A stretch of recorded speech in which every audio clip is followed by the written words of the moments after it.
बबली गरीब माँ बाप की बेटी थी। किसी तरह उसके माँ बाप ने उसकी शादी जंगल में रहने वाले बंटी नाम के कबूतर से कर दी थी। कुछ दिनों बाद बबली के ससुराल वाले दहेज की डिमांड करने लगे। सुन बबली, अपने मायके से पैसे लेकर आ ताकि मेरा बेटा बंटी कुछ बिजनेस कर सके। माँ जी, मेरे माँ बाप तो बहुत गरीब हैं, कहाँ से वो पैसे देंगे?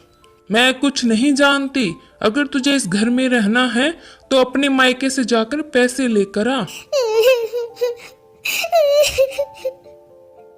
ठीक है माँ जी, मैं जा रही हूँ, लेकिन मुझे नहीं लगता कि मेरे माँ बाप आपकी डिमांड को पूरा कर सकेंगे। अगर तू पैसे लेकर नहीं आएगी तो तू वहीं रह जाना, यहाँ आने की कोशिश भी मत करना। मेरा बेटा जवान है, मैं उसकी शादी दूसरी जगह कर दूंगी। मजबूरी में बबली अपने मायके जाती है, लेकिन वह अपने माँ बाप की हालत देखकर उनसे कुछ कहती नहीं है। एक दिन बबली को उल्टी होने लगती है। क्या हुआ बेटा, तुझे उल्टियाँ क्यों हो रही हैं? बेटा, मुझे ऐसा लग रहा है कि तुम माँ बनने वाली है। यह सुनकर बबली चिंतित हो जाती है और अगले ही दिन अपने ससुराल जाती है। आ बहू आ, ले मिठाई खा, तेरी माँ ने पैसे दिए हैं ना। मैं कल ही बंटी का नया बिजनेस शुरू करवा दूंगी। माँ जी, मेरे माँ बाप ने मुझे कोई पैसे नहीं दिए हैं। उनके हालात देखकर मैं उनसे पैसों की बात ही नहीं कर पाई। तू यहाँ क्यों खड़ी है? चल निकल मेरे घर से। अब मैं अपने बेटे की दूसरी शादी किसी पैसे वाली चिड़िया से करवाऊंगी। ऐसा कहकर बबली की सास बबली को धक्के मारकर घर से निकाल देती है। बबली रोती रोती अपने मायके जाती है और समय आने पर एक नन्ही चिड़िया को जन्म देती है। बबली दूसरों के घर झाड़ू पोछा करके अपनी नन्ही सी बच्ची को पालने लगती है। ऐसे ही कई साल गुजर जाते हैं। एक दिन बबली की बेटी भूरी स्कूल से घर आती है। माँ, यह देखो, मेरे जूते फट चुके हैं।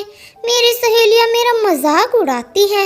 मुझे नए जूते ला कर दो माँ, प्लीज, तभी मैं स्कूल जाऊंगी।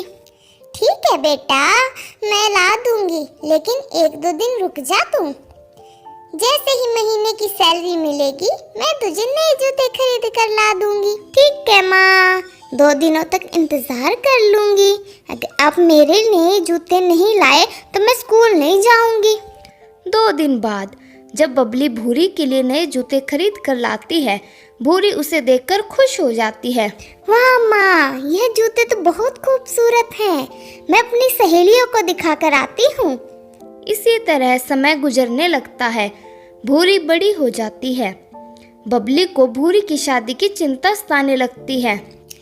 अब भूरी शादी के लायक हो गई है। अब मुझे उसके लिए एक अच्छा चिड़ा ढूंढकर उसकी शादी कर देनी चाहिए। ऐसे में एक दिन भूरी बबली के पास आकर बताती है, माँ, मैं नदी पार काम करने वाले काले कौवे से प्यार करती हूँ। तुम कहो तो मैं उसे लाकर तुमसे मिलवा दूँ। ठीक है बेटा, जैसे तेरी मर्जी।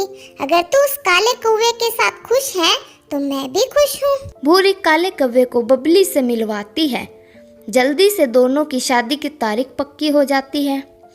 एक दिन जब भूरी अपने बॉयफ्रेंड कालू के साथ घूम रही थी, तब उसके हवाई मोटर का एक्सीडेंट हो जाता है और इस हादसे में भूरी की आंखों की रोशनी चली जाती है। तब बबली डॉक्टर से कहती है, डॉक्टर साहब, आप मेरी आंखें मेरी बेटी को लगा दीजिए। मैंने तो बहुत दुनिया देख ली, लेकिन मैं अपनी बेटी को अंधा होते हुए नहीं देख सकती। बबली अपनी दोनों आंखें अपनी बेटी को दे देती है। कुछ दिनों बाद जब भूरी ठीक हो जाती है, माँ, तुमने मेरे लिए अपनी आंखों का बलिदान दे दिया। मैं तुम्हें अकेला नहीं रहने दूंगी। मैं तुम्हें अपने साथ अपने घर ले जाऊंगी। कुछ समय बाद भूरी की शादी कालू से हो जाती है और भूरी अपनी माँ को अपने ससुराल अपने साथ ले जाती है। फिर खुशी खुशी सब रहने लगते हैं। माँ की ममता तो अनमोल हैं। हमेशा अपनी माँ की इज्जत करिए, उन्हें खूब सारा प्यार दीजिए।